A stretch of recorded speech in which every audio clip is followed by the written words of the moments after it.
Apocalipse 2, 18, vamos ler até o versículo 29. Ao anjo da igreja em Tiatira, escreve: Estas coisas diz o Filho de Deus, que tem os olhos como chama de fogo e os pés semelhantes ao bronze polido. Conheço as tuas obras, o teu amor, a tua fé, o teu serviço, a tua perseverança e as tuas últimas obras, mais numerosas do que as primeiras. Tenho, porém, contra ti o tolerares que esta mulher, Jezabel, que a si mesma se declara profetiza, não somente ensine, mas ainda seduza os meus servos a praticarem a prostituição e a comerem coisas sacrificadas aos ídolos. Dei-lhe tempo para que se arrependesse, ela todavia não quer arrepender-se da sua prostituição. Eis que a prostro de cama, bem como em grande tribulação, os que com ela adulteram, caso não se arrependam das obras que ela incita. Matarei os seus filhos, e todas as igrejas conhecerão que eu sou aquele que sonda mentes e corações, e vos darei a cada um segundo as vossas obras.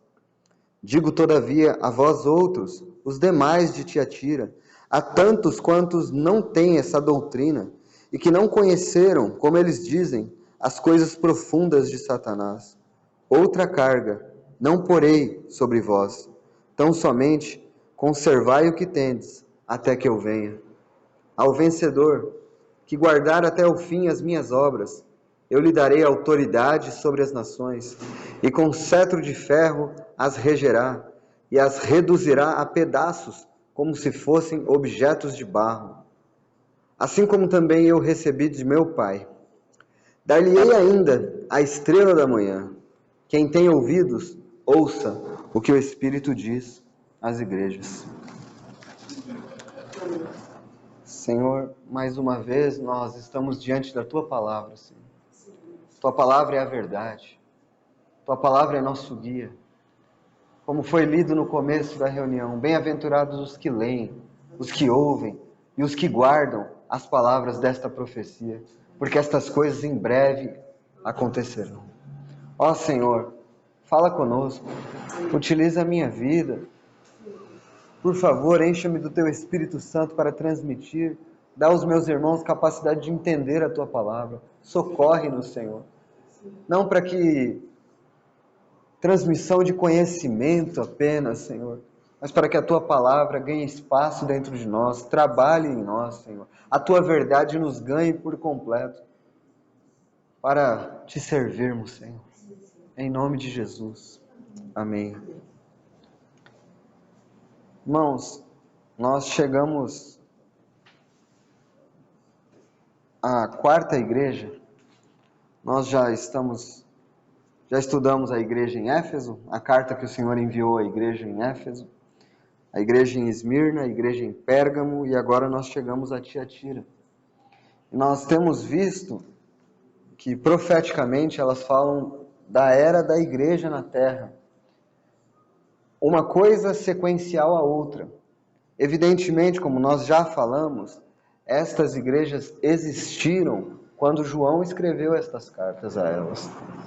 Por meio da revelação que ele teve de Jesus, Jesus mandou que ele escreveu, essas igrejas existiam, com estas características.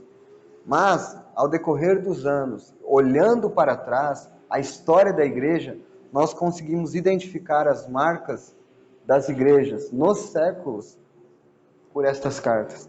Nós vimos que a igreja em Éfeso é aquela igreja que representa logo depois do tempo dos apóstolos. A igreja que ainda tinha exteriormente tudo corretamente. Conseguiam reconhecer que tais eram falsos apóstolos, que a si mesmos se proclamavam apóstolos, mas não eram. Mas aquela igreja tinha um problema. Tenho, porém, contra ti que abandonaste o teu primeiro amor. E aí nós vimos que essa era a raiz da decadência. Essa igreja que abandonou o primeiro amor nos seus primeiros dias, desembocaria no fim Laodiceia, aquela que o Senhor está prestes a vomitar da sua boca. Depois da igreja em Éfeso, surgiu o período de Esmirna. Este período foi o período de grande perseguição. séculos 2 e 3, grande perseguição ali da história, onde os imperadores perseguiram nossos irmãos, colocavam eles no Coliseu, eles eram comidos por feras, eles eram amarrados a postes e queimados vivos para servir de iluminação da cidade. Foi um tempo de grande perseguição da igreja. Mas o Senhor disse para aquela igreja: tu és rico, conheço a tua tribulação, conheço a tua pobreza, mas tu és rico. Aquilo que ele não pode dizer a Laodiceia, onde ele diz: tu és pobre, miserável, cega, nu. Então, apesar de ser um tempo de terrível perseguição, o tempo de Esmirna era um tempo onde havia fidelidade, onde a graça de Deus estava sobre os corações, porque só havia verdadeiros cristãos. Naquele tempo de perseguição, os falsos não ficavam. Mas as coisas mudam quando nós chegamos à igreja de Pérgamo, que nós vimos na semana passada. Nós temos em Esmirna a igreja perseguida. Nós temos em Pérgamo o tempo em que Constantino assume o poder do Império Romano, e aí a igreja casa-se com o mundo. Agora ela está debaixo da tutela deste imperador. Antes perseguida, agora protegida e casada com este imperador. Agora tendo um papel de influência sobre o mundo, onde o próprio imperador ouve os bispos, os cardeais da igreja, sobre as decisões que devem ou não tomar. Concílios acontecem.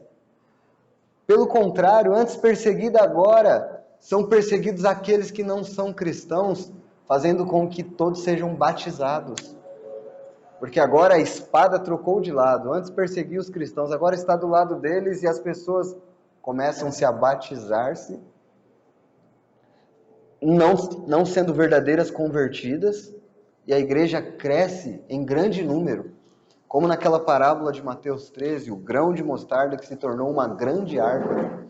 A igreja então havia se tornado uma grande árvore, mas a pureza, a verdade, estava sendo deixado de lado. Nós vimos ali a doutrina dos nicolaítas, a doutrina de Balaão, naquela igreja de Pérgamo. E veja, então, da grande massa de cristãos que existia nessa época, alguns tiveram uma visão errada acerca deste período. Quando Constantino assumiu o poder, alguns disseram: não, agora o cristianismo chegou à vitória. Antes perseguido, agora todo mundo é cristão. Só que, na verdade, aquilo que aos olhos humanos era vitória, aos olhos de Deus era uma grande derrota. Porque agora eles estavam adentrando na igreja um monte de doutrina pagã. Porque eram pagãos dizendo-se cristãos. Então começou a igreja a ter templos enormes, grandes catedrais. Aquilo que era os templos pagãos, passaram no Império de Constantino a ser os templos cristãos, né? E aí foi começando a entrar um monte de idolatria na igreja em Pérgamo. Agora nós chegamos a Tiatira. Em Pérgamo, a igreja estava casada com o mundo e recebendo a tutela deste imperador. Agora em Tiatira, a igreja não está só casada com o mundo. A igreja tem poder e autoridade sobre o mundo. Eu coloquei aí na lousa o período dessa igreja, mais ou menos 580, mais ou menos a partir de 580. Nas outras mensagens eu colocava uma data de início e término. Agora não tem mais término, porque o Senhor disse no versículo 25, até que eu venha. Então, este tipo de igreja, com esta característica, existirá até a vinda do Senhor. Nós vamos ver o que representa esta era de Tiatira. Então eu estava dizendo que agora a igreja passava a assumir o poder. Mais ou menos nessa época aí, anos 600, século VII, aconteceu uma coisa terrível para a história da igreja, que a igreja ganhou tanto poder, mas tanto poder, que agora ela elegeu um papa. Foi mais ou menos nessa época aqui de Tiatira, o período que representa profeticamente, mais ou menos anos 600, que a igreja elegeu o primeiro papa. E aí esse era o homem que tinha autoridade sobre toda a cristandade. Ele é o grande, O Senhor Jesus, em Mateus 23, versículo 8, diz: a ninguém chameis Pai, vós sois todos irmãos. Mas a igreja tinha se desviado tanto, o paganismo tinha entrado na igreja. E a igreja, com essa ânsia por poder, agora ela tinha um Papa. Antes Constantino abraçou a igreja e protegeu, agora é o Papa que elege quem é rei e quem não é. O Papa tinha tanto poder nessa época, a igreja se tornou tão forte, tão grande, com tanto poder, que o Papa agora elegia quem era rei e quem não era. E também tirava do reinado. A igreja era um poder maior ou mais forte que o próprio Estado, que os próprios imperadores, reis daquela época. Então essa é a época, uma época terrível, conhecido na história como a Idade das Trevas. Secularmente, essa Idade das Trevas é porque a igreja tomou o poder do mundo, então secularmente dizem, era uma idade de trevas porque não houve avanços científicos e essas coisas. Que a igreja tomou o poder. Então eles dizem, mas para nós essa é uma era de trevas porque é uma época em que a palavra de Deus esteve escondida. Porque nesta época, somente os padres e o clero da igreja é que tinha acesso às escrituras, porque elas estavam em latim. O povo não sabia ler isso. Então o povo ficou privado da palavra de Deus nessa época. Então, o nome aqui desta igreja é muito significativo. Tiatira. Eu dei o título aí, a igreja idólatra. Tiatira significa sacrifício contínuo. Esse é o significado dessa palavra, sacrifício contínuo. E esse sistema representa o catolicismo romano. Essa época representa o catolicismo romano. Se você for a uma missa, não aconselho que vá, mas o que é a missa? A missa, eles dizem que a missa é um sacrifício contínuo, é o sacrifício da missa, porque quando eles pegam a hóstia lá e o cálice de vinho, eles dizem que o corpo e o sangue de Jesus se materializam ali e o sacrifício de Cristo é feito novamente. Então, a missa é a renovação do sacrifício de Cristo para o católico. É isso que ela representa. Nós partimos o pão, mas nós partimos em memória do Senhor, celebrando um único sacrifício feito pelo Senhor. Eles dizem que o sacrifício de Cristo é renovado naquela missa, vez após vez. É renovado aquele sacrifício. É como se o padre, ele estivesse ali como um sacerdote entre o povo e Deus, rememorando aquilo e renovando, e Cristo sendo crucificado novamente para perdão de pecados. Idolatria, misticismo, paganismo. Foi isso que entrou na igreja, é isso que significa o nome, Tiatira, sacrifício contínuo. Veja o versículo 18, diz: olha como o Senhor se apresenta a esta igreja. Estas coisas diz o Filho de Deus, que tem os olhos como chamas de fogo e os pés semelhantes ao bronze polido. Você sabe que todas as apresentações que o Senhor faz nas cartas, ele está se referindo à visão que João teve, as características. Se você for olhar como João viu no capítulo 1, no versículo 13, ele diz: e no meio dos candeeiros, um semelhante a filho do homem, certo? Depois ele vai falar com olhos como chama de fogo, pés como bronze, mas aqui ele diz que ele é o Filho de Deus. Por que ele mudou?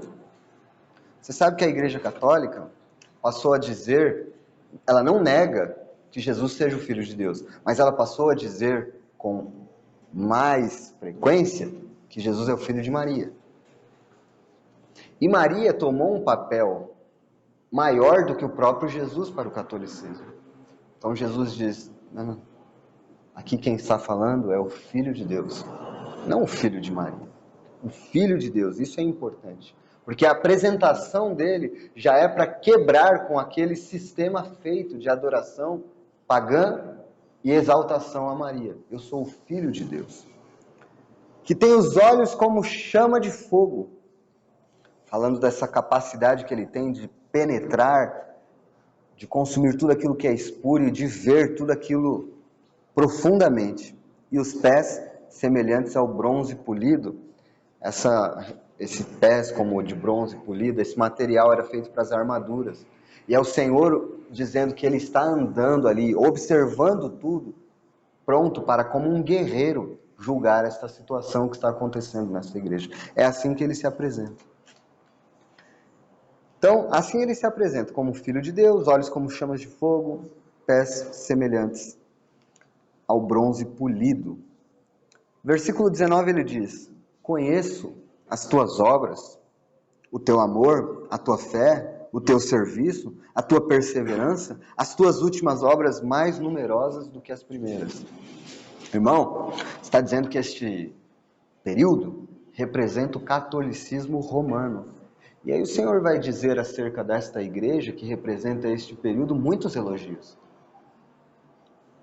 E veja, sempre o Senhor começa por elogios nas igrejas, onde Ele encontra. Ele só não elogia Laodiceia. Onde Ele encontra elogio, Ele elogia. E Ele elogia aqui, se você parasse a leitura aqui, você falava, puxa, eu quero ser essa igreja. Eu quero ser essa igreja que o Senhor diz que tem obras, amor, fé, serviço, perseverança, as últimas obras maiores do que as primeiras. Poxa vida, que maravilha ser essa igreja. Para nós, lendo agora um pouquinho contra nós, é também um motivo de vergonha. Será que o Senhor poderia dizer isso a respeito de nós? Que Ele conhece nossas obras, nosso amor, nossa fé, nossa perseverança, nossas obras maiores do que as primeiras? É um motivo de vergonha? Será que o Senhor, se estivesse sondando as nossas vidas, Ele poderia dizer o que disse para esta igreja aqui? Ele que tem os olhos como chamas de fogo e não dá para escapar do seu juízo, e Ele conhece completamente. Seu relatório aqui não é mentiroso acerca disso. E o Senhor é tão gracioso, irmãos, porque essa igreja é a era das trevas, é problemático, mas Ele não esquece do serviço feito por alguns ali. Nesta época, você vai encontrar muitos monges e freiras fiéis ao Senhor, que dedicaram a sua vida à ajuda aos pobres, aos doentes, aos necessitados. Até hoje, em menor quantidade, você encontra católicos assim. Eles têm muitos erros, irmãos. Mas dizer que não existe ali verdadeiros crentes, então tem muitas coisas erradas ali. Mas existe. Existe crentes ali. Mas hoje, irmãos, se até no meio dos evangélicos, às vezes é difícil achar os cristãos verdadeiros, lá também está muito difícil. O sistema corrompido, né? Então, se você olhar, aqui mesmo no Brasil, dá para ver na Europa mais ainda, hospitais, escolas, casas de ajuda. Quem que fez? A Igreja Católica fez muito isso. Tem muita Santa Casa de Misericórdia para tudo que é lado aí. O Senhor diz, eu conheço as tuas obras. Conheço tua fé, teu amor, tua perseverança. Eu sei que vocês trabalham. O Senhor dá este elogio. Nenhum trabalho no Senhor é vão. Ele sempre vai reconhecer o que é feito. Mas agora, ele vai para a parte trágica dessa igreja. Este é o elogio que o Senhor tem a fazer. Agora o versículo 20 ele começa: tenho, porém, contra ti o tolerares, que essa mulher, Jezabel, que a si mesma se declara profetiza, não somente ensine, mas ainda seduza os meus servos a praticarem a prostituição e a comerem coisas sacrificadas aos ídolos. E aqui é que é necessário conhecer um pouquinho da história bíblica. Quem é essa mulher Jezabel, que o Senhor está dizendo que ali naquela igreja em Tiatira, naquela igreja local, tinha uma mulher com as características, possivelmente não chamava Jezabel, mas quando o Senhor falou, reconheceriam quem era essa mulher, que tinham essas características da Jezabel. Quem era Jezabel? Quem era essa mulher na Bíblia? Ela era mulher de Acabe, que foi um rei de Israel, um rei frouxo. Essa mulher não era uma israelita, era uma sidônia, era uma mulher estrangeira. Acabe, quando se casou com ela, e ela era uma idólatra, adorava outros deuses. Ela trouxe para Israel a adoração a Baal, né? E matava os profetas do Senhor. Até mesmo Elias foge desta mulher, essa mulher terrível que matava os profetas do Senhor.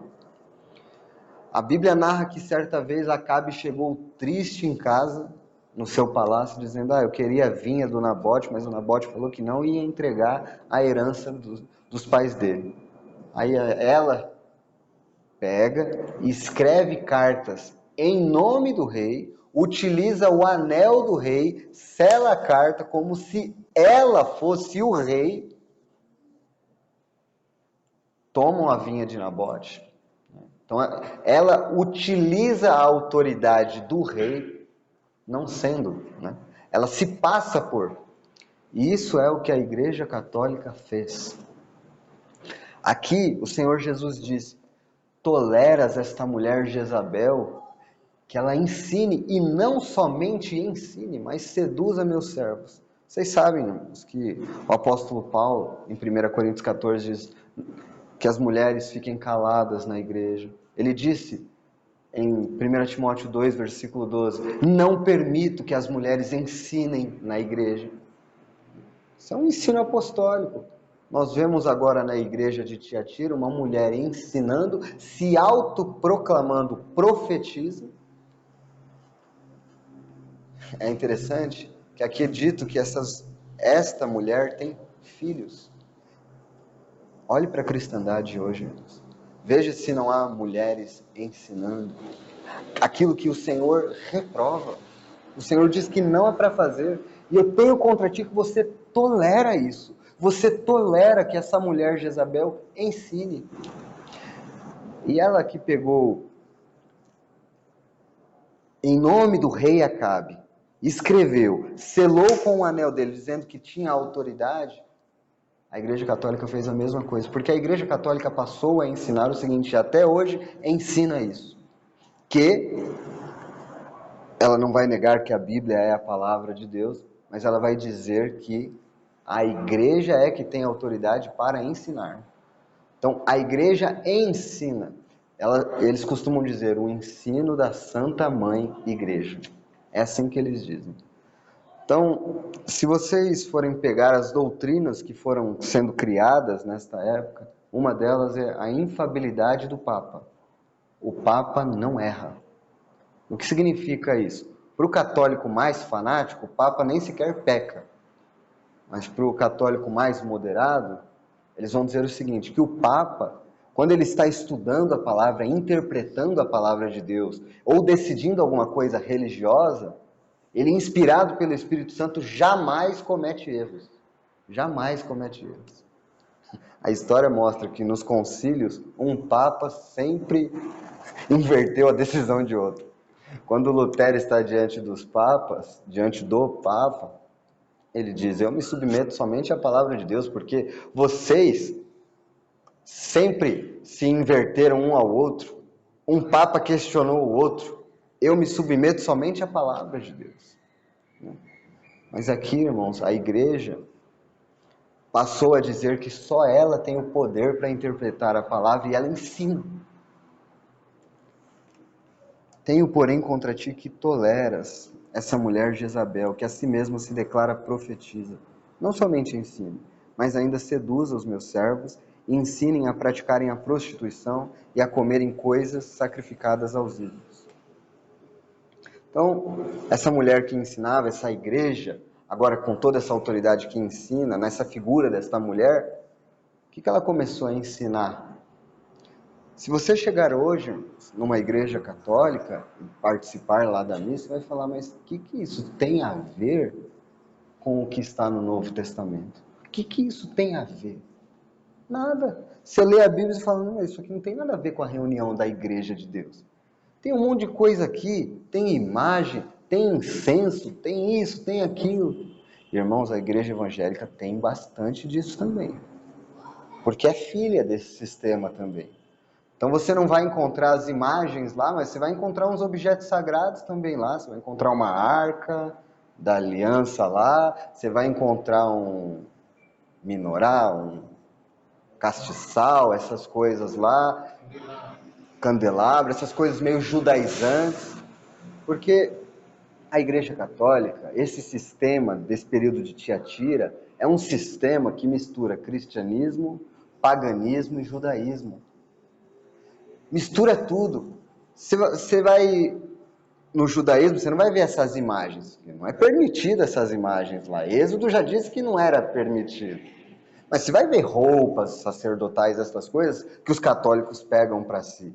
Essas roupas sacerdotais, essas coisas. Agora, da onde tira essas imagens, estátuas, da onde tirou isso? Do paganismo. Porque os pagãos estavam na igreja. Eles não se converteram de verdade, essas coisas estavam neles. E aqui foi esse tempo, irmãos. Um tempo terrível da história da igreja. Veja que o versículo 21 diz. Antes ainda. Mas ainda seduz os meus servos a praticarem a prostituição e a comerem coisas sacrificadas aos ídolos. O que será que o Senhor está querendo dizer aqui com a praticarem prostituição? Será que essa palavra quer dizer que eles realmente estavam se prostituindo lá? Penso que essa linguagem é a linguagem que sempre foi utilizada no Velho Testamento. Veja Jeremias, capítulo 3, versículo 6. Disse mais o Senhor nos dias do rei Josias: viste o que fez a pérfida Israel? Foi a todo monte alto e debaixo de toda árvore frondosa, e se deu ali a toda prostituição. O que o Senhor está querendo se referir aqui? A idolatria. Prostituição relacionada à idolatria. Mais um texto aqui. Vamos lá em Ezequiel 23:19, próximo livro. Ezequiel 23:19. Ela que Israel, todavia multiplicou as suas impudicícias, lembrando-se dos dias da sua mocidade em que se prostituíra na terra do Egito. Mais uma vez relacionada à idolatria, o povo egípcio era um povo pagão com muitos deuses. Irmão, você está falando aí que este era um tempo da história da igreja. Sim, eu preciso falar isso. Isso aconteceu na história da igreja.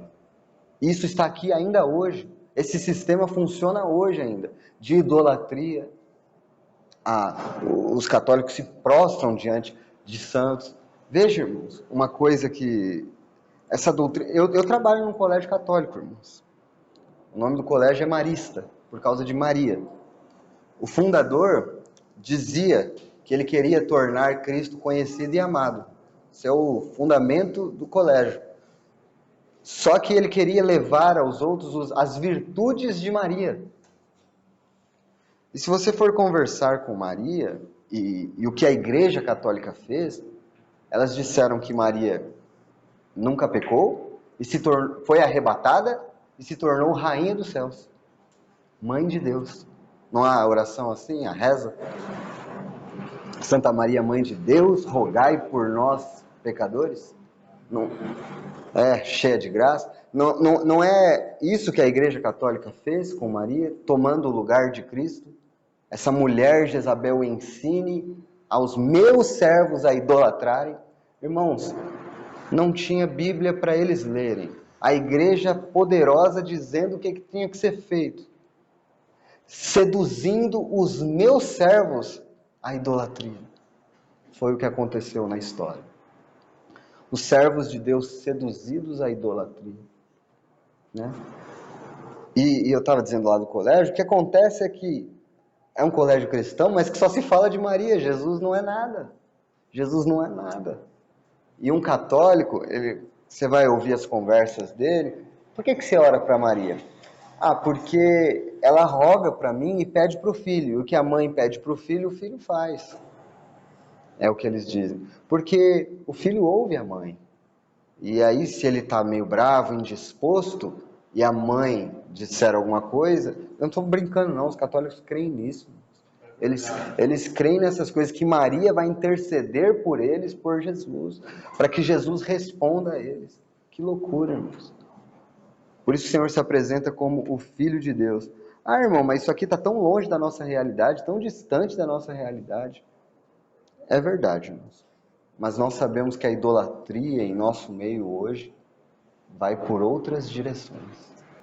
E aí a idolatria hoje nos nossos corações é tudo que rouba o lugar do Senhor nas nossas vidas, né? É tudo que rouba. Nós não nos dobraremos a uma imagem de escultura, nem oraremos ao Senhor por outra coisa. Mas quando outras coisas roubam o lugar do Senhor em nossas vidas, nós estamos caindo neste lugar de idolatria também. Agora, vamos continuar a nossa leitura aí. Então, só passando por alto aqui, o que nesse período a igreja estabeleceu? Estabeleceu a missa, esse sacrifício contínuo, a adoração de imagens, idolatria a Maria, a ideia de um purgatório, e a ideia de oração a todos os santos, né? Veja aí agora o versículo 21. Dei-lhe tempo para que se arrependesse. Ela, todavia, não quer arrepender-se da sua prostituição. Quanto tempo o Senhor deu para que essa igreja, essa Jezabel, esse sistema se arrependesse? Muito, não sabe por quê? Porque muitas vezes o Senhor levantou homens de Deus na história que pregavam contra estas coisas. E sabe o que a igreja fez? Os matou.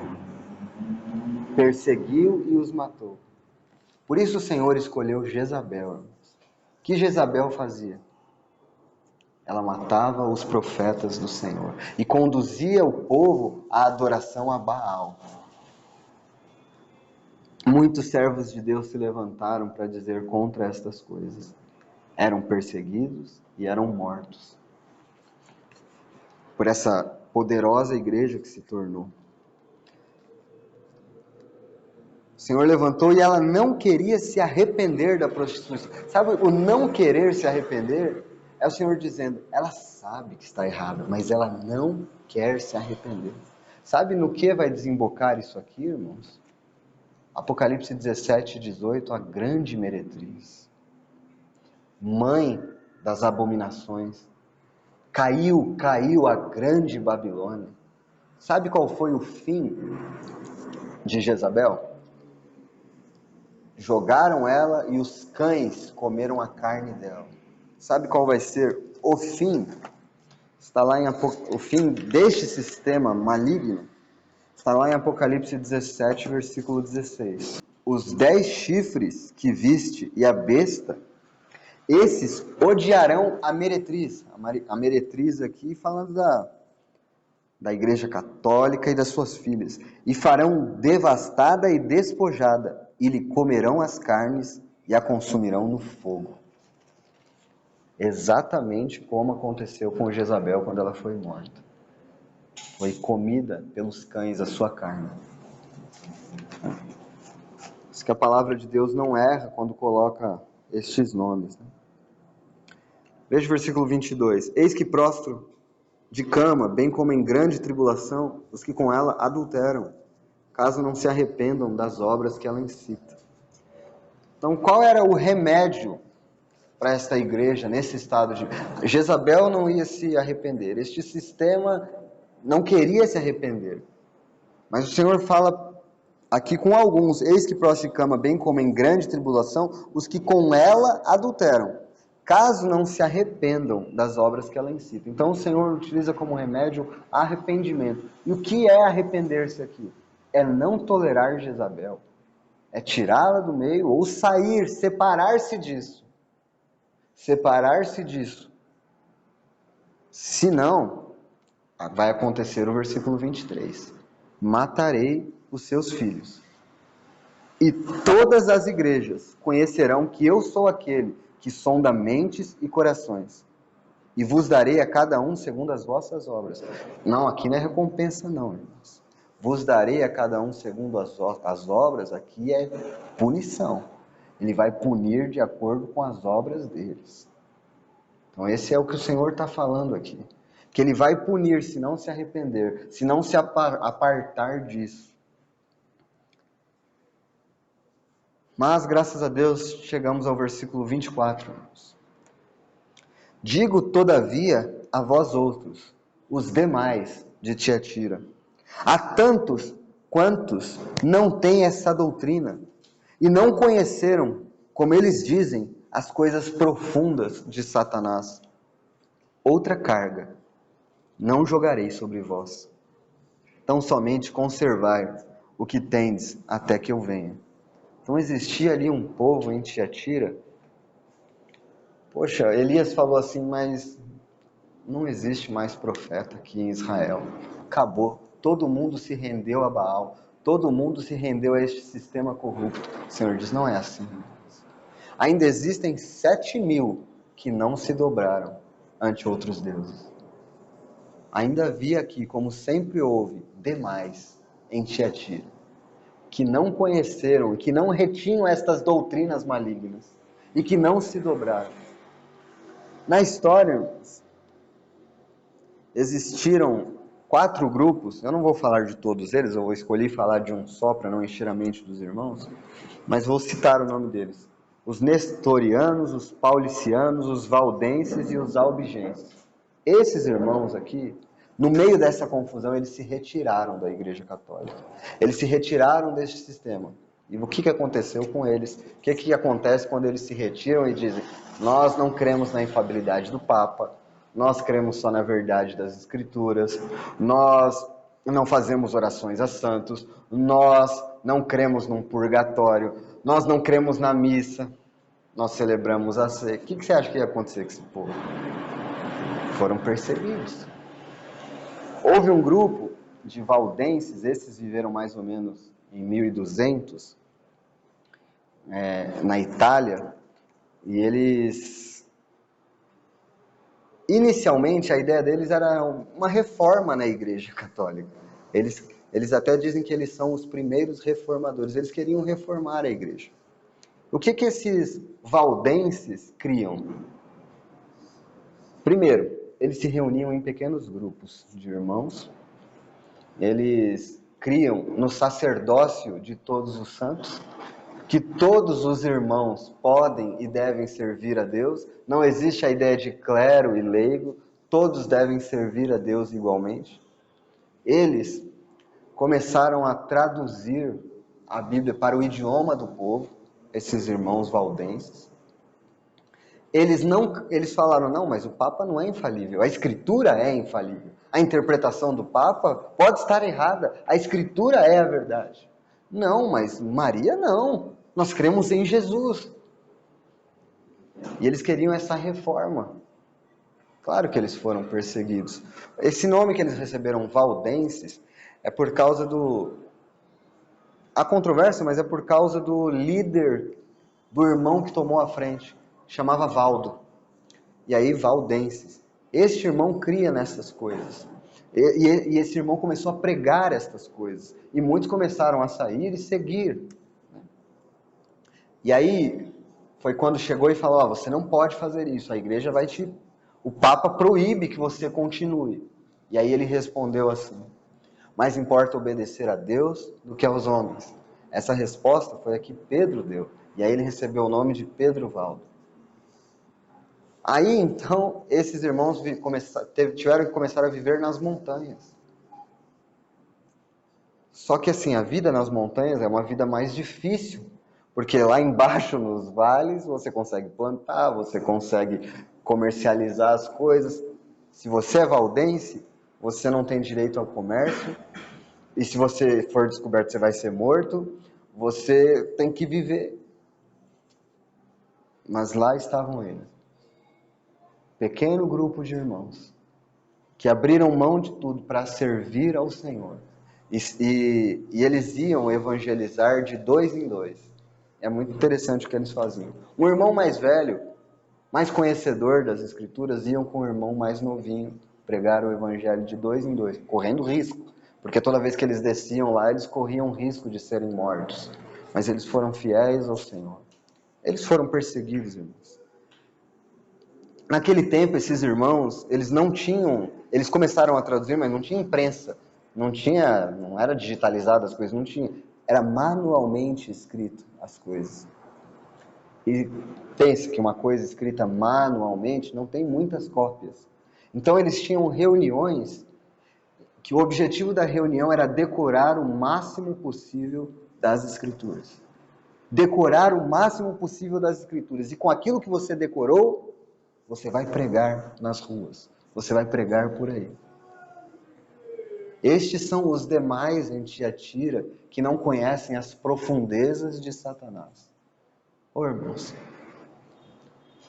eles não tinham, hoje, irmão, R$5, R$10, de graça você tem uma Bíblia, irmãos. Eles tinham que decorar os versos, e eles conseguiam decorar grandes porções das Escrituras. Grandes porções das Escrituras. E saíam para pregar. E as pessoas começaram a crer no Senhor por causa disso. Isso não nos envergonha, irmãos. Nós que a temos aqui, que podemos ler, eles não tinham e valorizavam aquilo, irmãos. Esses são os demais de Tiatira que não têm essa doutrina. Um destes grupos, possivelmente.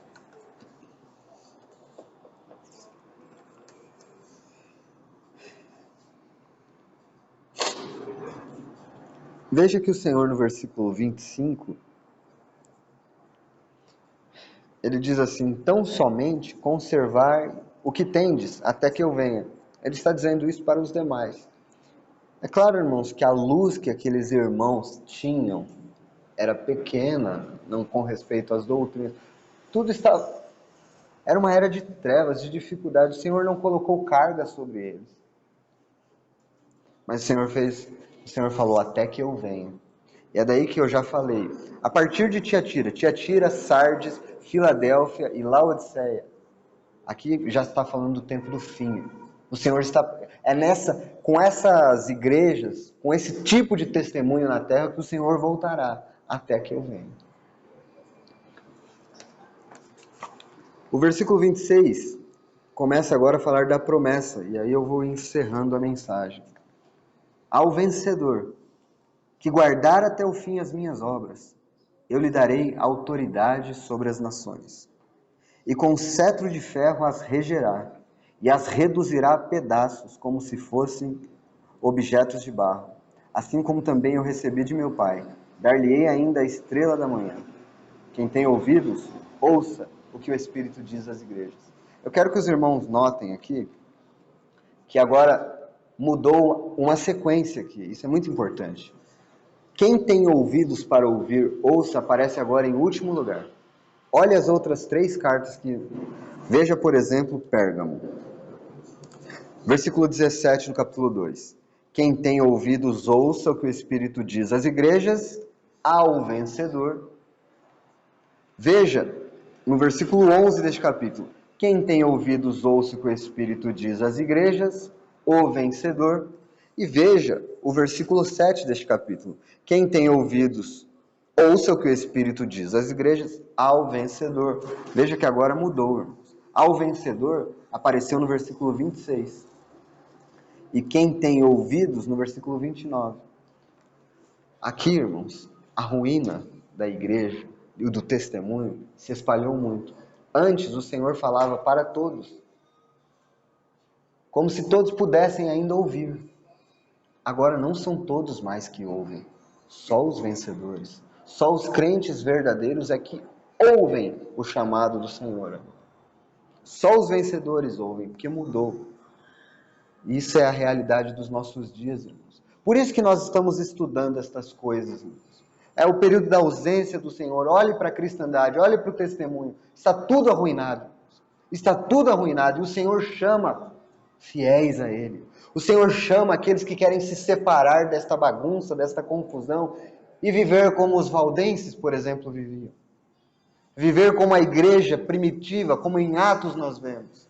Como irmãos que reúnem-se ao nome do Senhor, servindo ao Senhor, na pureza, na simplicidade, longe de toda pompa religiosa, tendo a palavra como única autoridade, tendo o Senhor como o único sacrifício perfeito que nos garante salvação, pregando o evangelho verdadeiro.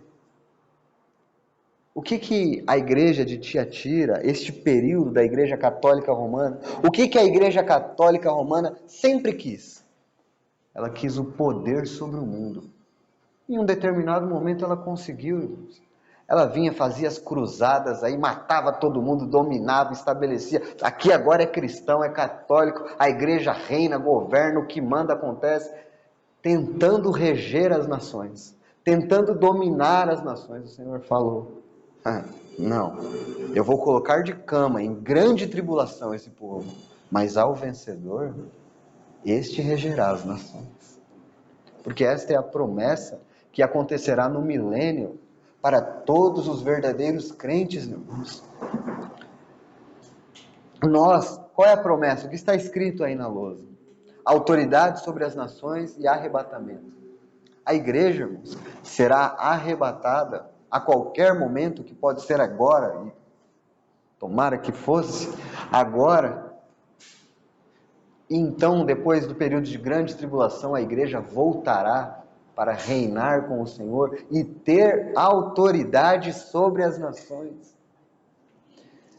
Veja, 1 Coríntios capítulo 6, a igreja terá autoridade sobre as nações.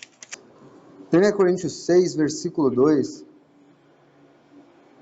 Ou não sabeis que os santos hão de julgar o mundo? Paulo está falando aqui para a igreja de Corinto, que estava com problemas. Ele disse: vocês não sabem qual é a porção dos santos de Deus. Quando os santos forem retirados dessa terra e quando o Senhor vier em glória, vocês vão julgar o mundo. Veja, irmãos, Apocalipse, versículo 19, Apocalipse 19, versículo 11, a promessa que o Senhor faz ao vencedor, de que ele regeria as nações, se cumprindo aqui em Apocalipse 19, versículo 11. Vi o céu aberto, e eis um cavalo branco. O seu cavaleiro se chama Fiel e Verdadeiro, e julga e peleja com justiça. Quem é este cavaleiro? Fiel e verdadeiro, que vem assentado sobre um cavalo branco. Os seus olhos são como chama de fogo. Como ele se apresentou para a igreja em Tiatira? Os olhos como chama de fogo. Na sua cabeça há muitos diademas. Tem um nome escrito que ninguém conhece, senão ele mesmo. Está vestido com um manto tinto de sangue, o seu nome se chama o Verbo de Deus. E seguiam-no os exércitos que há no céu, montando cavalos brancos, com vestiduras de linho finíssimo, branco e puro. Quem é que recebe, irmãos, vestiduras de linho finíssimo, branco e puro? Quem é? É a noiva do Senhor. Foi dito neste mesmo capítulo, no versículo 8, pois foi-lhe dado vestir-se de linho finíssimo, resplandecente e puro. Quem é que vem agora sobre cavalos brancos, vestidos com linho fino e puro, quando o Senhor se manifestar do céu em glória para julgar este mundo? A igreja. A igreja vem, irmãos. O Senhor diz: olha, esse sistema corrupto, católico, quis dominar o mundo e controlar o mundo com sua própria autoridade, como se fosse Jezabel, como se tivesse o anel de selar e tendo autoridade, mas não são verdadeiros. Mas ao vencedor, ao fiel a mim, quando eu vier, quando eu voltar, ele, juntamente comigo, com a minha autoridade, regerá as nações. Irmãos, isso aqui acontecerá um dia. A igreja virá, a igreja que foi zombada pelo mundo virá em glória com seu Senhor, montada em cavalos brancos, para reinar sobre a terra com a autoridade do Senhor. Ou não sabeis que os santos hão de julgar o mundo, diz Paulo. A igreja, esta é a nossa porção, irmãos. Julgar este mundo. Ó, irmãos, sabedores desta nossa porção, como devemos viver neste mundo hoje? Nós que haveremos de julgar o mundo. Ó, irmãos, que nós vivamos em santo procedimento e em piedade. Que nós vivamos amando o Senhor. Essas coisas estão prestes a acontecer, irmãos. Voltemos lá para eu finalizar a mensagem, irmãos. Em Apocalipse 2. Porque eu falei aqui sobre esta promessa que o Senhor fez, mas há uma outra promessa.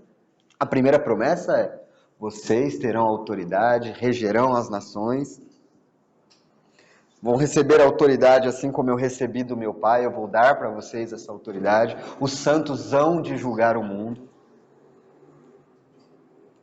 Aí ele diz assim no versículo 28, dar-lhe-ei ainda a estrela da manhã. O Senhor Jesus, ele diz que ele é a estrela da manhã. Então isso tem relação direta com o Senhor. Mas o Senhor Jesus também diz que ele virá como o sol da justiça. Quando a gente vê a estrela da manhã, a estrela da manhã se refere à primeira estrela quando ainda está clara e não está clara ainda. Ainda está à noite, é a primeira estrelinha lá, a estrela da manhã, a primeira que se vê. Isso faz referência ao arrebatamento da igreja. Dar-lhe-ei a estrela da manhã.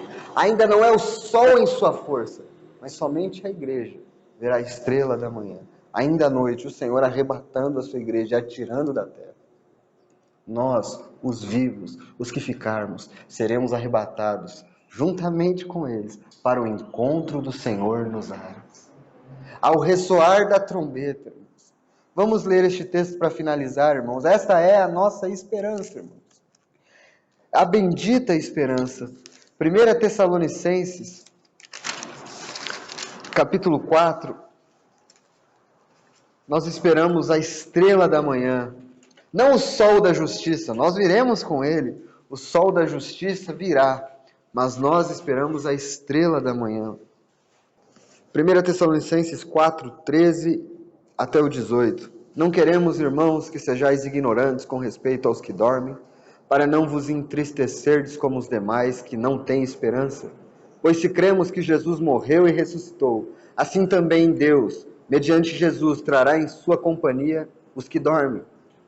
Ora, ainda vos declaramos por palavra do Senhor isto: nós, os vivos, os que ficarmos até a vinda do Senhor, de modo algum precederemos os que dormem. Porquanto o Senhor mesmo, quem virá, irmãos? É um anjo que vem buscar a igreja?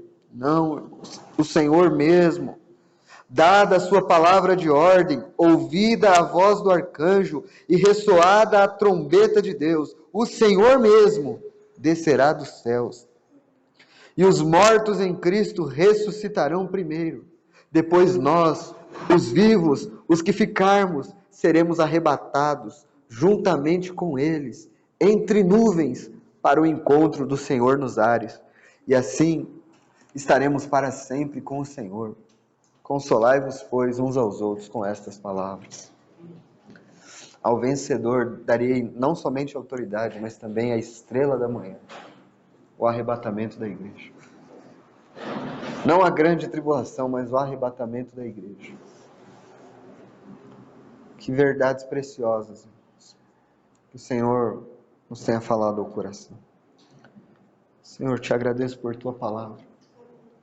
Peço a ti, Senhor, que apesar de, com muitas informações históricas, a verdade da tua palavra e até mesmo estas informações históricas nos levem, Senhor, a viver em maior santidade, em maior apreço ao Senhor, se apartando de tudo aquilo que o Senhor desaprova, derrubando toda a idolatria que os nossos corações levantam. Nos ajuda, Senhor. E ajuda-nos a viver de maneira tal, Senhor, santa, piedosa, apressando a tua vinda, Senhor. Agradecemos, Senhor, pelas tuas promessas, porque nós não somos dignos nem sequer de sermos salvos. Tudo é por tua graça e o Senhor ainda nos promete reinar contigo em glória, julgar este mundo. Ó Senhor, louvado seja o teu nome. Amém.